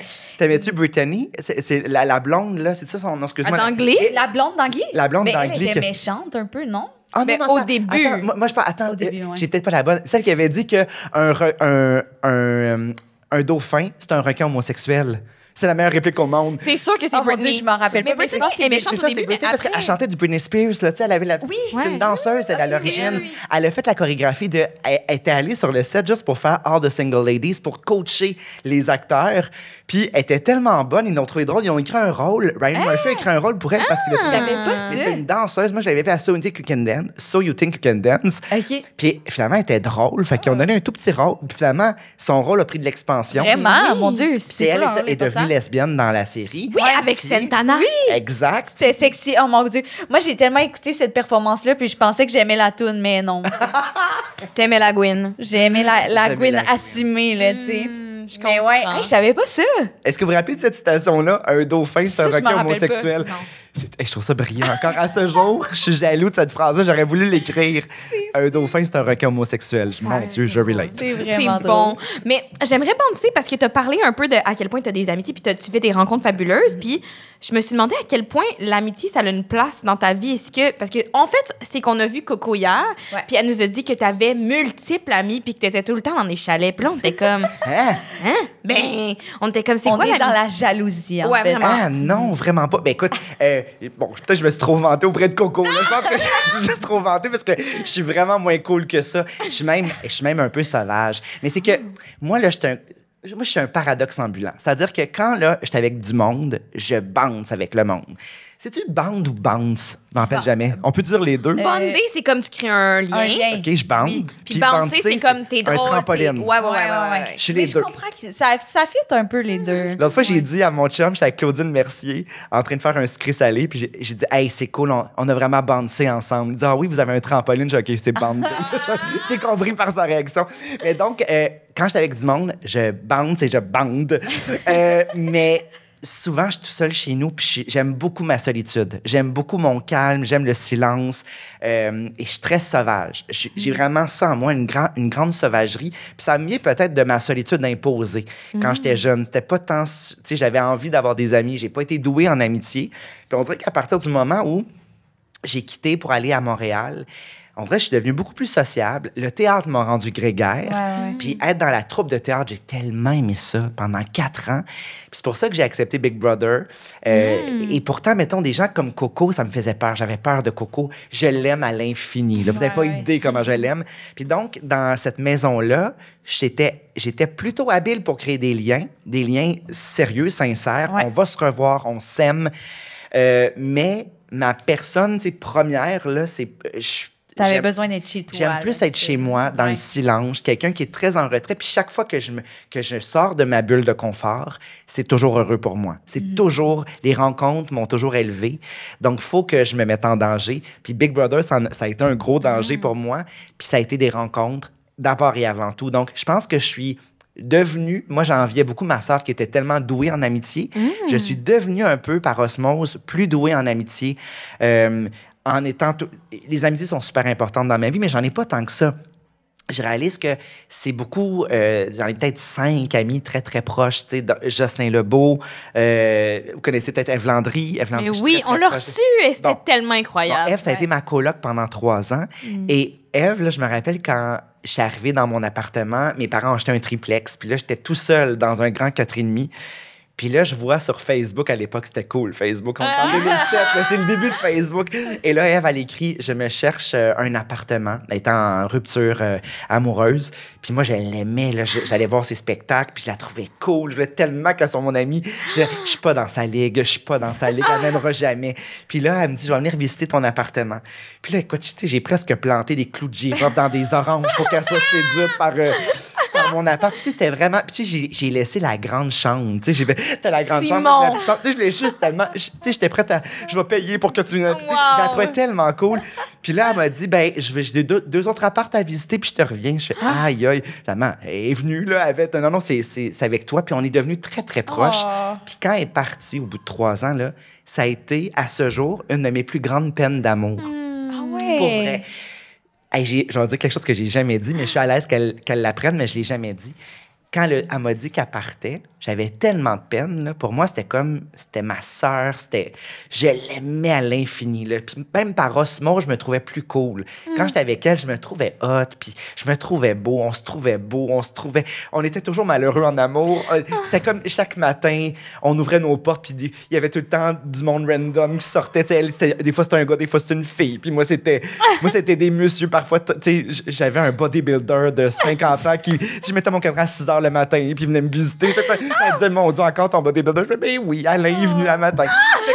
C'était comme, on avait des vies tellement étonnantes. J'ai comme la nostalgie de cette époque-là. Ouais. Puis là, quand elle m'a annoncé ça, je suis devenue très, très bête. Ça m'a blessée.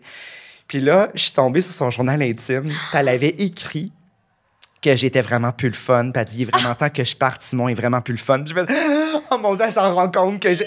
Et là, j'ai comme switché complètement. J'étais venue super fin pour les derniers mois qui restaient. Ouais. Puis on est très, très proches. Mais là, Ève, je t'apprends que j'ai fouillé dans... J'ai fouillé ton journal.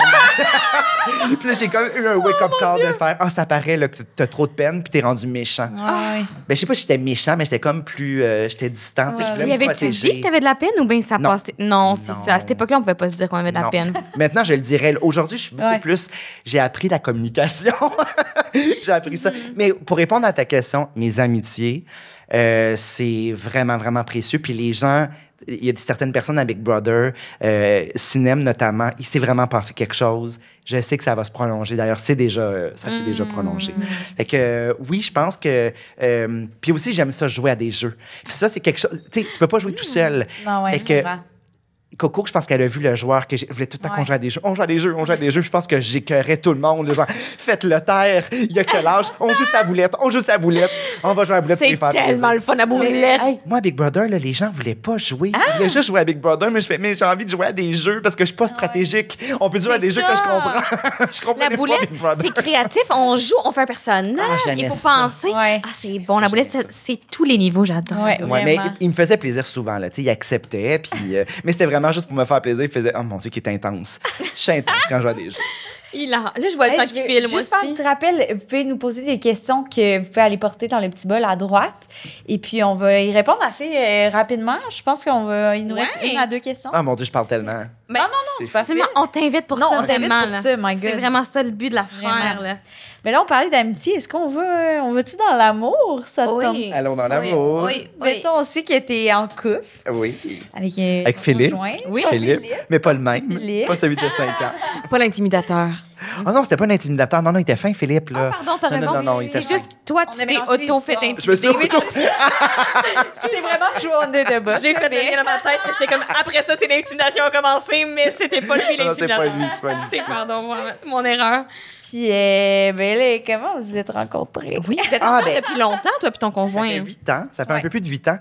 Et c'est vraiment Tinder. J'étais sur Tinder et Grindr. Puis fun, lui, je ça. l'ai connu sur Tinder. Et tu sais, c'est pour ça que moi, je ne vais jamais lancer la... Tu sais, j'ai écrit un livre qui s'appelle « Je caisais l'amour », où j'ai l'air de faire un peu le procès à ces applications de rencontres-là, mais pas du tout. Je les célèbre, mais en même temps, je pointe aussi du doigt à quel point que le vertige que ça représente, l'espèce de buffet à volonté. Ouais, ouais, Il y a ouais. tout le temps peut-être quelqu'un de mieux, puis ça, ce vertige-là, il me donne mal au cœur. Je comprends. Donc, ça a été... moi, je bois pas d'alcool. Donc, aller dans des bars, je suis pas à l'aise dans un bar. Même si par osmose, tu sais, je suis capable de devenir un peu saoul là, avec l'autre. Tu sais, en ayant juste bu de l'eau, je suis capable de devenir un peu pompette parce que je prends beaucoup l'énergie de l'autre. Mais quand même, je suis pas à l'aise parce que la musique est trop forte parfois. Puis, tu sais, je suis plus dans l'intimité. Donc, je trouvais que les applications de rencontre, c'était mieux pour moi. Et donc, mon chum, je l'ai connu là-dessus. Première rencontre, on va chez lui. C'est un peu un Netflix and chill, presque chill. Là. Et j'arrive chez lui avec... il pleut à Sio quand je sors du métro. Il habitait près du métro au Rosemont. Et la première phrase que j'ai dite, c'est « Est-ce que je peux mettre mes bas dans ta sécheuse? » Puis à ce jour, je trouve encore la phrase vraiment le fun. Tu sais, je trouve que ça représente bien le « Oh, je suis vraiment trempée à la verte. Je peux-tu mettre mes bas dans ta sécheuse? » Puis ben Ouais. oui. Et que ça a commencé comme ça. Puis c'est une relation super belle, super saine. C'est un gars qui est pas dans les arts, mais qui adore les arts. OK. Il adore... C'est mon meilleur partner pour aller au théâtre, pour aller voir de la danse. Il adore aller voir de la danse. Puis, tu sais, c'est un gars qui fait de la moto, qui pilote des avions, qui est un ingénieur minier. mais qui Wow! adore aller voir de la danse contemporaine, qui adore lire des livres. Il lit même plus que moi. C'est vraiment un gars hyper intéressant parce qu'il est multiple aussi. Puis moi, j'aime le monde qui est pas une affaire. Ouais. C'est sûr que le gars qui fait de la moto, je trouve ça un peu sexy, mais ça me fait surtout peur. Tu sais, pour vrai, quand il partait faire de la moto, là, il l'a vendu, puis je suis comme soulagée parce que c'était moins sexy qu'épeurant pour moi là, de faire, il part faire de la moto. Puis, tu sais, on le sait qu'il a beau être un bon conducteur de moto, suffit qu'une personne fait ça met sa vie en danger à lui beaucoup plus que le conducteur d'une voiture, tu sais. Ouais. Fait que c'est une super belle relation, puis c'est cool, il est fin, il est smart, il est beau. D'ailleurs, ça, c'est une anecdote que j'aime beaucoup conter, mais vite, OK? Prends ton temps. Je sors de Big Brother, et le jour où je sors de Big Brother, j'étais heureux de partir. Là. C'était comme... C'était correct. Là. Je suis parti au bout de 40... Je vous ai dit 43 jours. J'avais 43 ans la veille. C'était comme... Hey, c'est parfait. J'ai aimé ça. Time to go. Time to go. Je suis sorti super serein. Puis, en plus, je voulais pas battre Coco. Coco, c'est fait pour elle. C'est son jeu à elle. Coco, prends-toi jusqu'à la fin. Tu vas gagner ça. Vas-y. Je voulais pas enlever quoi que ce soit à Coco. J'étais comme super serein. Puis là, j'arrive à l'hôtel. Pendant 4 jours, tu peux pas sortir de l'hôtel. Il faut t'écouter les épisodes. Et quand les amoureuses sont là, souvent, ils débarquent pour venir visiter le lendemain. Mais moi, mon chum, il travaille au Nunavut. Il était censé être au Nunavut, mais le producteur, il savait que je sortais. C'était comme pas mal clair que je partais. Puis là, mon chum, il dit, est-ce qu'il sort cette semaine? Il dit, pars pas. Parce qu'il savait que sinon, il pouvait juste revenir une semaine après. Puis il dit, pars pas. Fait qu'il est resté. Il me l'a pas dit. Donc, moi, ça se peut pas que mon chum vienne me voir à l'hôtel. Je me dis, je vais le voir dans une semaine. Puis c'est pas si grave que ça. J'avais hâte de le voir, mais tu sais. Et là, à un moment donné, la nounou, on a toujours une nounou à Big Brother pendant qu'on regarde les épisodes, elle me dit, le producteur veut te rencontrer. Et là, j'arrive dans le hall d'entrée et je vous jure, j'ai tendu la main à mon chum en disant, bonjour. Je l'ai pas reconnu. C'est pas vrai! C'est pas vrai! Mais c'est quand même 43 jours dans une bulle où t'es comme plus conscient de... Puis il faut dire aussi, on m'a dit que c'est le producteur. Fait que moi, je me mind, c'est le producteur. Simon, là, tu pensais que tu connaissais tout le monde à l'idéal avec ton anecdote. Mais tu vois ton job pis t'es comme, non, mais là, c'est le contexte. Mais il y avait une tuque bizarre. J'ai pas reconnu sa tuque. Mais ce qui est formidable, je me suis dit, il est donc bien beau. Le producteur, j'ai trouvé beau. J'ai comme trouvé objectivement mon chum beau sans comprendre que c'était mon chum. J'ai fait, il est beau. Chris, c'est mon chum. Puis là, quand j'ai compris que je l'avais pas reconnu, tu sais, tout ça a duré, on s'entend, là, une fraction de seconde. Là, mais il a quand même vu dans mes yeux que je l'ai pas reconnu. Et ça l'a vraiment... Il a fait, voyons, Calice, qu'est-ce qui s'est passé à Big Brother? Il me reconnaît plus 43 jours plus tard, que c'est ça. C'est weird. Et là, j'ai éclaté en sanglots. Moi, qui allait tellement bien, mais là, c'est le moment où j'ai cassé. C'est de pas reconnaître d'autres gens. Puis après ça, j'ai fait, hey, sérieux, là, je pleure, mais ça va super bien. Je suis comme easy going, c'était le fun. Je venais d'apprendre en plus, j'allais à Cannes. Mon agent m'a appelé, il dit, bon, t'es sorti, mais tu t'en vas à Cannes. Genre, c'est formidable. J'avais une série télé. T'avais juste des bonnes nouvelles. J'avais juste des bonnes nouvelles, puis mon chum était là. Fait que, bon, je l'ai pas reconnu, mais je l'ai trouvé beau. Wow! Ça donne envie de croire à l'amour. Ouais, vraiment. Ou d'aller à Big Brother pour renouer avec son amoureux de son amoureuse. D'installer Tinder, honnêtement. Wow, what the fuck? Tu donnes espoir à Tinder, c'est vraiment. Ouais. À une ère où Tinder a bad rap, je pense. Ouais. OK, je ferais une dernière question parce que je pense qu'on serait pas fiers si on n'en parlait pas avant. Parce que sûrement certains s'en souviendront, mais en 2023, il y a eu une certaine controverse, si on pourrait dire, entourant. En fait, c'est un parent, si je ne m'abuse, qui a écrit qui voulait pas que son enfant ne lise pas ton livre, qui était... le dernier qui sort était La Lumière. Merci, exactement. Qui est une famille homoparentale, si je ne m'abuse, c'est ce qui est mis en scène. Puis en disant comme que c'était un peu... Il voulait pas que son enfant lise ça, il voulait pas le mettre devant ces réalités-là, peu importe. Des valeurs qui étaient opposées aux siennes, maintenant. Exactement. Et ça a fait une tollée, on en a parlé, on en a genre jasé, on décortiqué. Est-ce qu'aujourd'hui, presque 2 ans plus tard, tu sens, as-tu l'impression que ça l'a fait changer des choses, qu'il y a des choses qui ont bougé, qu'il y a des retombées positives de toute cette affaire-là? Écoute, je vais t'avouer que moi, ça incarnait le recul qu'on vit. Tu sais, je vous ai dit ça tantôt. Moi, longtemps, je disais qu'on pointait maintenant l'homophobe du doigt et non pas l'homosexuel. Puis là, je me suis rétractée peut-être 1 an ou 2 avant ça. J'avais un malaise quand je le disais, ça. Ouais. Je le sentais qu'il y avait le retour du balancier. Puis là, ça, pour moi, ça incarne complètement ça. Ce livre-là, il a été publié il y a peut-être presque 10 ans. C'est une lecture obligatoire, beaucoup en secondaire 1, très, très, très souvent. C'est un roman qui est immensément tendre. C'est peut-être le moins controversé que j'ai écrit dans ma vie. Là. J'ai écrit des romans qui ont plus de torque. C'est un roman très, très tendre sur une famille homoparentale. je vois pas où le bas blesse, là, vraiment pas. Et en fait, ça a fuité. Ce qui s'est passé, c'est que le professeur, lui, il s'est senti un peu bousculé. C'est un collègue de classe qui a mis ça sur les réseaux sociaux et j'ai décidé que je relayais l'information. Mais j'étais trop fragile à ce moment-là pour aller dans les médias, pour en parler. On dirait que c'était comme... C'est quand même violent quand... cette œuvre-là dont tu es très fière reçoit ce backlash-là. Puis je voyais aussi les commentaires, je voyais sur les réseaux sociaux, bien, il a tout à fait le droit, c'est le père, il peut bien déterminer pour son enfant ce qui est bon, ce qui n'est pas bon. Alors que j'ai une petite nouvelle à apprendre aux parents, tout ce qui appartient à l'école, là, le corpus scolaire, littéraire, ça appartient au professeur. Le professeur a les aptitudes, ça lui appartient de déterminer son élève en est rendu où, qu'est-ce qu'ils peuvent lire, qu'est-ce qu'ils ne doivent pas lire, mais c'est les meilleures personnes pour suggérer. Et donc, on ne doit pas du tout nier l'importance du professeur dans la vie de son élève. Et souvent, l'éducation, quand elle ne se fait pas à l'école, quand elle ne se fait pas à la maison, elle se fait à l'école. Ouais. Donc, si l'enfant, l'adolescent, il apprend par les parents que l'homophobie, c'est cool, que c'est naturel de rejeter ou de mépriser tout ce qui est queer, ben s'il y a un lieu qui peut le réparer ou le ramener ou même le valider, imaginons si cet enfant est queer lui-même, à quel point que ça l'invalide à la maison. C'est au moins à l'école, c'est un lieu sécuritaire où ça, c'est accepté, c'est-à-dire que ça soit une possibilité, tu peux être gay et heureux. Juste cette mention-là, ça peut tout changer sa vie. Donc, j'ai été bousculée à ce moment-là. Je voulais pas trop prendre parole. J'avais... c'est ça, j'ai eu de la peine. Puis là, 1 an et demi plus tard... le livre est toujours... Finalement, le livre a été étudié. Je sais pas si... Je pense qu'il l'a lu finalement. Mais je pense qu'il l'a lu dans le dos de son père. C'est ce qu'on m'a dit. That's even better. Ouais. Ben oui. Honnêtement, sûrement que la lecture était encore plus le fun. Absolument. Oui, c'était genre obligatoirement interdit. Genre, c'est comme, OK, il faut que je le lise. C'est tellement intéressant. C'est comme C'est le obligatoire. meilleur truc pour Sinon, que les élèves lisent, honnêtement, mais faites pas ça, là, mais...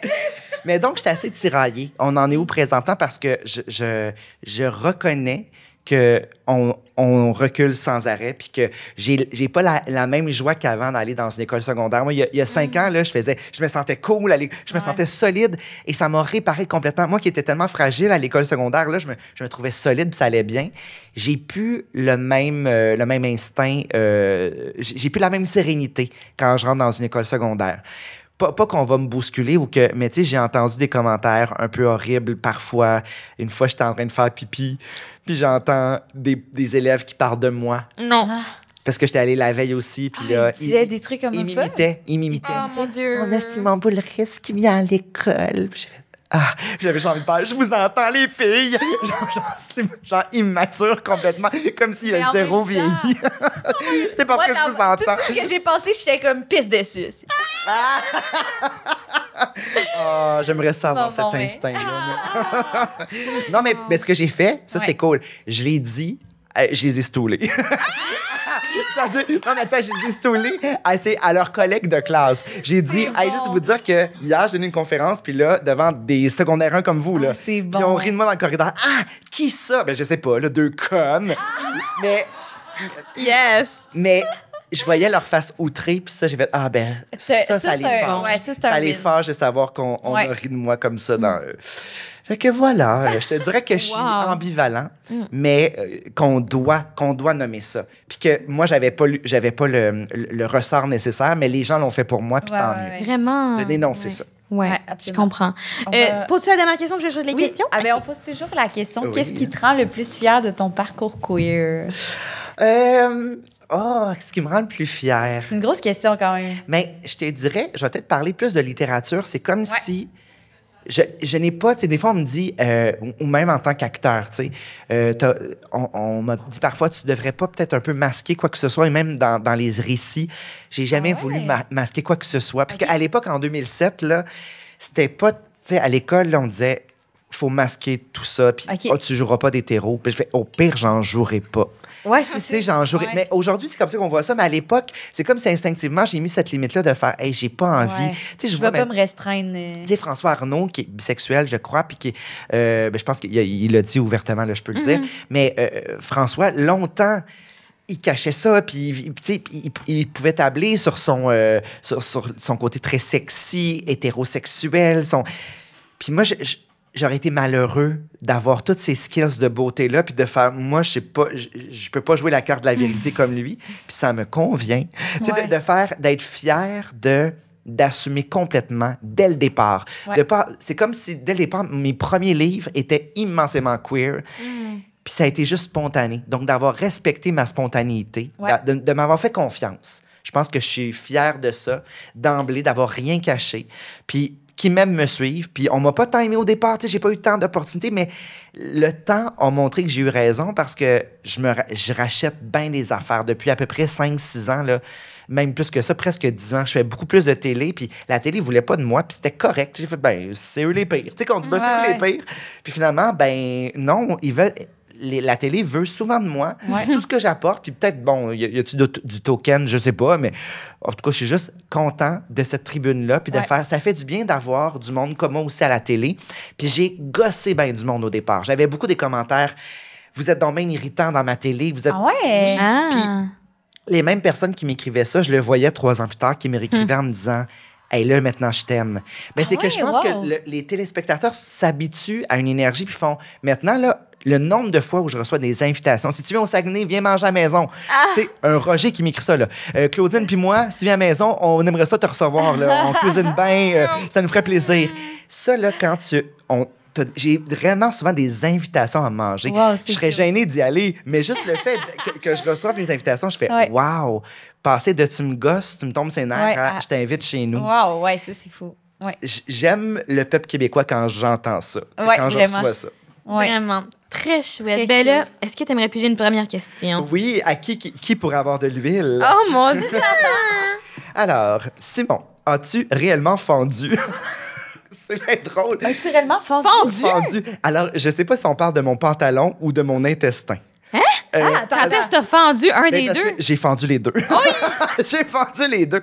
Alors, ben, j'imagine qu'on parle peut-être plus de l'intestin, mais le nombre de pantalons que j'ai fendu, j'ai même fendu à tout le monde en parle. J'ai fait la split et j'ai vraiment, puis je l'ai dit. Par exprès? T'as fait la split à tout le monde en parle? On m'a invité. J'aurais pas dit, le gars, il t'a invité, il fait la split spontanément, genre une split non sollicitée. Là. J'étais comme, c'est audacieux, mais j'aime ça. Non, on m'avait demandé de la faire, puis j'avais fendu mon pantalon, mais j'ai aussi fendu de l'intestin parce que je fais ce qu'on appelle des diverticulites.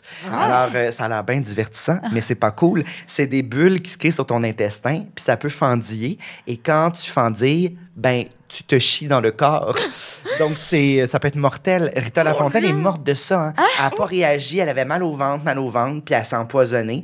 Donc, moi, à un moment donné, je suis en pleine conférence, puis là, je fais « Ah, ça va pas. » Puis je l'ai utilisé dans une série. J'ai localisé l'amour. Dans ma série web, on voit un moment où je fends de l'intestin. Ouais. Mais je l'ai vécu, ça. J'ai vraiment vécu ça en pleine conférence, puis là, je fais « Ça va pas du tout. C'est-tu un appendicite? » J'ai l'impression que j'ai explosé. Et j'avais fendu à 5 endroits. Hey, en même temps? En même temps. Ben, en même temps, dans la même grosse heure. Okay. Grosse après. Et là, j'ai passé à peu près 12 heures à l'hôpital, puis j'ai failli avoir la stomie, qui était l'espèce de sac. Puis finalement, on m'a mis des médicaments pendant 1 semaine. Puis ça l'a réglé. Ça s'est résorbé, mais là, j'ai éclaté à plusieurs moments durant l'année. Et au bout de l'année, on m'a rabouté l'intestin. On a coupé un 20 cm de mon intestin. La partie qui était vraiment endommagée. Puis là, depuis 10 ans, ça va bien. T'as pas refendu depuis? J'ai pas refendu depuis 10 ans. Ça va bien. On pouvait chier dessus de l'intérieur. Fais attention à toi. Mais c'était pas la sexualité, là. Ça me stresse, honnêtement. Moi, je me chie dessus quand je mange une crème glacée. Oui, mais pas à l'intérieur, par exemple. Non, mais j'ai peur, ton boxer. Exact. Alors, ça, sorry. On se partage. La main dans la jarre. Moi, j'aime vraiment ça piger, par exemple, je comprends. Désagréable s'il peut pas piger. Ouais. OK. Je deviens marabout. Le moment le plus queer de Big Brother. Oh, mais ça se dit pas. Ben là, tu peux pas nous faire ça. T'as baisé avec qui, Simon? Ah, non. Je te niaise. En fait, Danick a été le premier à se masturber. Puis quand il a dit... bon, je vais là. Puis quand Danick s'est masturbé, on a tout trouvé ça cool, puis on a appelé ça se daniquer. Non! À chaque jour, quelqu'un arrivait et disait « Je me suis daniqué. » Wouhou! Puis là, tout le monde crie. Puis moi, tu sais, je peux être assez douée pour la masturbation. Puis là, j'ai fait, mais comment ça, je me suis pas encore daniquée? Moi, je pense que ça a pris 3 semaines. Je me suis comme forcée. Je vais aller me daniquer. Fait que là, j'ai fait, c'est mon tour. Là, wouhou! Là, on s'est tous daniqués à un moment donné. Puis c'était vraiment. Ça, c'était pas l'affaire. Mais il y a une soirée, ça a dérapé. Pas au niveau. C'était juste au niveau des aveux. C'était comme un jeu, genre, je n'ai jamais. Ouais. Mais j'ai vraiment dérapé beaucoup. T'as tout dit? Je savais que ça serait jamais diffusé. Mais c'était grivois à l'os. C'est bon. C'était bien le fun. Il y a eu des révélations queer de tous côtés, c'est ce que je comprends. Mon Dieu, ça pullulait. Aïe! Oh my God, ça. C'est une bonne question. Si tu avais une machine à voyager dans le temps, quel message tu te dirais avant ton premier jour au secondaire? Oh mon Dieu. Je pense pas que je me parlerais autant que je me prendrais dans les bras. Je pense que j'aurais juste besoin d'une grosse caresse. D'un câlin pour m'énergiser. Ouais. Puis je pense que, je me dirais sans doute, je sais que c'est pas original, là, mais je me dirais, sois toi. Juste ça le plus tôt possible, là, sois toi. Puis on dirait que je l'étais quand même, en affichant autant que j'aimais Lara Fabian, alors que tout le monde écoutait Green Day. C'était quand même déjà un petit peu champ gauche, à ma façon. Absolument. C'est bon. C'est mon tour. OK, je vais piger celui-ci. Oh! La montée de l'homophobie chez les jeunes fait peur. Selon toi, qu'est-ce qu'il faut faire et que pouvons-nous faire pour contrer cette mauvaise tendance? C'est l'éducation. Pour moi, la réponse, c'est l'éducation et j'en reviens aux professeurs. Les professeurs ont le pouvoir et j'aurais même envie de dire le devoir de proposer, comme le prof dont je parlais, de proposer des œuvres qui sont inclusives. Quand on se sent représenté, ça nous donne un souffle. On se sent pas tout seul. Et moi, je me revois adolescent, puis c'est ce qui m'a manqué, des modèles. J'avais pas de modèle à la télé, ou très peu. C'était des clichés, souvent. J'étais à une époque où c'était des gros clichés, où je peux pas toujours m'identifier, me projeter là-dedans nécessairement. Ouais. Et donc, l'éducation, la culture qu'on nous offre, j'ai l'impression que la réponse est beaucoup là. Et aussi, naturellement, j'ai dit tantôt, stouler, je sais que c'est pas cool, mais pour vrai, de nommer quand ça dérape, de nommer l'intimidation de... Moi, c'était la loi du talion quand j'étais jeune. On pouvait pas... C'était la loi du silence. On pouvait pas... L'omerta, la loi du talion, c'est pas ça partout. C'est beaucoup plus sanglant. Non, c'est l'omerta. On n'en parlait pas. Puis là, maintenant, on dénonce. Puis je pense qu'il faut avoir le culot, le front de dénoncer. Ouais. Voilà. C'est bon. Absolument. C'est à moi. Ah, t'as raison! OK. Tu sais, j'encourage encore les écoles d'inviter, mettons, le gris Montréal, pour d'avoir des témoignages de gens qui vivent ces expériences-là, une personne trans, une personne lesbienne, une personne pansexuelle, pour démystifier, pour détabouiser. C'est tellement important. Tu fais, la personne est comme moi. C'est juste ça. Mon Dieu, où elle me ressemble, même si je ne suis pas pansexuelle, je relate quand même. Ça change tout. Donc, invitons le gris pour démystifier tout ça. Absolument. OK. Aujourd'hui, est-ce que tu serais capable de jouer un personnage hétéro ou même d'écrire un personnage hétéro? Ah ben oui. C'est sûr que oui. Écrire, j'en ai écrit plein. Puis même d'ailleurs, on m'a déjà taxé de... Il n'écrit que des personnages homosexuels. Pardon. Puis j'ai fait l'exercice à la maison de compter tous mes personnages. Ouais. Puis... Tu sais, on dit qu'à peu près 10-15% seraient queer. J'avais peut-être 20% ou 25%. C'est vraiment raisonnable. Je pourrais en mettre bien plus que ça. Puis je dis, aïe, puis mon 25%, il choque. C'est 1 sur 4, c'est trop. Pardon. Ouais. Mon Dieu, puis tu sais, en tant que personne queer, je m'autorise certainement d'aller dans ces zones-là. Mais puis jouer, ben oui, j'en ai joué beaucoup à l'école de théâtre. Je n'ai joué que ça. Puis même professionnellement, tu sais, j'en ai joué beaucoup. Mais des fois, la sexualité n'est pas définie. Mm-hmm. La série pour laquelle je suis allée à Cannes, ça s'appelait M'infiltrer dans ta vie. Puis il y avait un rôle dans le dramatique qui était queer, qui me ressemblait pas mal. Puis je me projetais là-dedans. Puis j'ai dit au réalisateur, je pourrais jouer ça. Puis in extremis, j'ai fait non, j'ai envie de jouer l'enquêteur de police. Ooh. Le pas fin. C'est vraiment le boss de. Parce que c'est vraiment inspiré. Tu sais, le souvenir que je vous ai conté, le gars qui s'est infiltré dans mon école secondaire. Mais la série, c'est ça. Wow! C'est inspiré de ça. Il s'appelle même Dave, le policier. Puis c'est un jeune queer qui s'infiltre dans la vie du policier, qui le suit en filature après l'école. Puis donc, il embarque dans l'enquête. Et moi, je joue le boss de ce AI-là, cet agent d'infiltration. Et on connaît pas sa sexualité, mais je suis vraiment très sobre, très, très dur, très pincant, et j'ai eu beaucoup de joie à jouer ça. Il pourrait avoir un chum, là, mais c'est pas ça tu le penses pas. C'est mystérieux. Oh! Il pourrait être bisexuel. On va voir. Parce que là, il y a peut-être une saison 2. Je vais voir avec qui je pourrais frencher dans saison 2. Alors, laquelle de tes œuvres te rend le plus fier et par quelle œuvre devrait-on commencer pour te découvrir? Oh, mon Dieu. Belle question. Parce que moi, tu sais, il y a une polyphonie de voix et toutes ces voix-là sont les miennes, tant à la télé que dans, tu sais, mettons, 6 degrés, c'est peut-être ma première série que j'ai écrite tout seul. J'ai écrit pour Passepartout, mais on était une équipe. Tu sais, évidemment, Chouchou, je suis très fière. J'ai organisé l'amour, je suis super fière. Peut-être 6 degrés, c'est comme ma première série. Il y a peut-être une petite excitation avec ça. Mais dans les livres, c'est drôle. On dirait que le livre qui me représente le mieux, c'est peut-être Pleurer au fond des mascottes, qui est un livre dans lequel je nomme justement à quel point j'étais solitaire et que le théâtre a modifié mon ADN. Okay. L'arrivée du théâtre, comment ça m'a rendu plus grégaire, tu sais, que j'aime plus les gens. Et c'est un livre très queer, mais surtout sur l'émancipation par le contact des autres d'un petit garçon mal dans sa peau.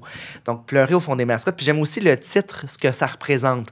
Tu sais, on ne sait pas ce qui se passe en dessous. Tu sais, c'est le plus grand masque. Tu sais, il y a le nez de clown, il y a le masque larvaire, ça n'arrête pas de grossir. Puis la mascotte, ça couvre tout le corps. Mais on voit la vie à travers le sourire. Tu sais, souvent, moi, j'ai fait plein de mascottes, puis on voit souvent par l'espèce c'est comme une espèce de screen, là, tu sais, un tulle. Ouais. Mais tu as eu beaucoup d'expérience en tant que mascotte? Oui, vraiment beaucoup. Ah, wow. Ça va tellement difficile comme métier, honnêtement. Oui, puis en plus, surtout pour moi, parce que c'est le silence. Parce qu'une mascotte ne parle pas. Puis je me retenais pas mal. Surtout, je suis rentrée dans l'UDA, paradoxalement, en jouant des mascottes, en animant des mascottes. Donc, moi qui aime tellement parler, visiblement, mais j'avais pas la parole, puis je trouve ça intéressant, le paradoxe que ça représente. Mais oui, Pleurer au fond des mascottes, ça serait peut-être une belle porte d'entrée. Excellent. Dernière question, avant qu'on vous laisse partir à la maison. Ben oui, parce que là, je parle bien. Oh, mon Dieu, j'ai un roman. Yes. Okay, la pluralité de soi comporte, à mon sens, certaines versions de nous qui nous appartiennent à peine, ce qui clarifie la beauté de nous. Être autre, se censurer un peu, avec la montée de la queerphobie dans les écoles, n'est-ce pas tragique? Je pense qu'on devrait être hardcore queer confronté. Mais c'est pas une question nécessairement, c'est juste plus un mouvement auquel j'aimerais prendre part. Oui, donc, débarquons dans les rues, revirons les tables à l'envers et peignons-les de toutes les couleurs possibles, ces belles tables-là. J'espère que cette phrase-là, textuellement, est dans ta thèse parce que c'était superbe. C'était beau, c'était inspirant. On parle de la pluralité de soi parce que au final, ce que j'ai dit ce soir, j'ai beaucoup mis l'accent. Tu sais, je parlais de ma multiplicité, mais c'est ça, la pluralité de soi, c'est-à-dire et c'est évolutif aussi. Moi, j'aime ça me dire que, tu sais, mon chum, quand il était plus jeune, il a été hétéro longtemps. Il s'est défini en tant qu'hétéro. C'est plus son cas, mais j'aime se dire qu'on est aussi évolutif. Même dans notre sexualité, même dans notre identité, c'est multiple et c'est mouvant. Ça bouge. Absolument. Merci tellement, Simon, d'avoir été là ce soir. C'était tellement le fun. Est-ce que je serai comme Cœur des pirates et je reviendrai un jour? Oh my God, vraiment. On a posé la moitié de nos questions. Il y avait tellement d'autres choses à jaser. Oui, puis en plus, tu produis tellement. C'est sûr qu'on va avoir Bing, bang, boom, ça part. Avec des questions. T'as-tu quelque chose que tu aimerais plugger avant de... Ben, je peux parler de mon plus récent livre. Alors, il est paru tout récemment. Ça s'appelle Ma vie au micro-ondes. C'est un récit d'infortune culinaire parce que je suis un cancre des fourneaux. J'ai vraiment très, très peur de mettre le feu à mon appartement. Depuis que je suis tout petit, j'ai peur des pyromanes. Et donc, ouvrir un four, ça peut dire mettre le feu à la maison. Donc, je cuisine juste au micro-ondes depuis que je suis tout petit. Et il y a une touche qui me met à l'aise, c'est la touche popcorn. C'est comme ça. C'est 2 minutes 10 sur mon micro-ondes. Moi, j'ai tout fait avec ça. J'ai même j'ai répété mes exposés oraux, tu sais, l'espèce de chrono, tu sais, rentrer le chronomètre. C'était même mon tempo. Non, j'aime vraiment le micro-ondes. C'est comme l'extension pour manger, l'extension de mon corps. Et mon chum me prépare toujours des petits plats. Et donc, je les mets au micro-ondes quand il n'est pas là, puis je pense à lui. Donc, Ma vie au micro-ondes, c'est une espèce de récit à la fois plein d'humour, mais aussi d'empouvoirment, parce que Jeanne Benoît, la grande dame de la cuisine canadienne, elle débarque dans ma cuisine, puis elle vient me motiver, me cheerleader pour que je sois plus autonome, puis que j'apprenne à ouvrir mon four comme un adulte. Okay. Donc, il y a du théâtre, il y a de la poésie. C'est très pluriel aussi. Ouais, c'est un livre qui est plein d'affaires. C'est très hybride. Ouais. J'aime ça. C'est super. Excitant. Ben, merci tellement. Merci, Toi, Simon. nous, on a quelque chose à plugger? Ben non, si vous voulez revenir à l'idéal pour des lives, Certains, on Mais va le l'huile, répéter. à qui on donne l'huile? Ah oui, c'est ça. Ah oui, c'était oui, une chanson. Une question. Une chanson. Ben écoute, j'aime beaucoup la dernière. pluralité. On va y La aller- thèse. Hey. Qui nous a écrit ça? Qui va Faut lever la main parce que sinon, on vous donne pas l'huile. Yeah! On va se badigeonner avec la pluralité de soi. Ben, merci tout le monde d'avoir été là. Vous étiez cute, raide. Et merci Simon, encore une fois, c'était fabuleux. Merci tellement. Bonne C'est un soirée grand tout le plaisir. monde. Peut-être que la victoire aura gagné. Je sais pas si vous avez entendu crier, mais je pense que ça se passe bien, en tout cas. Ça a l'air bien. Bonne soirée, bye! Bye.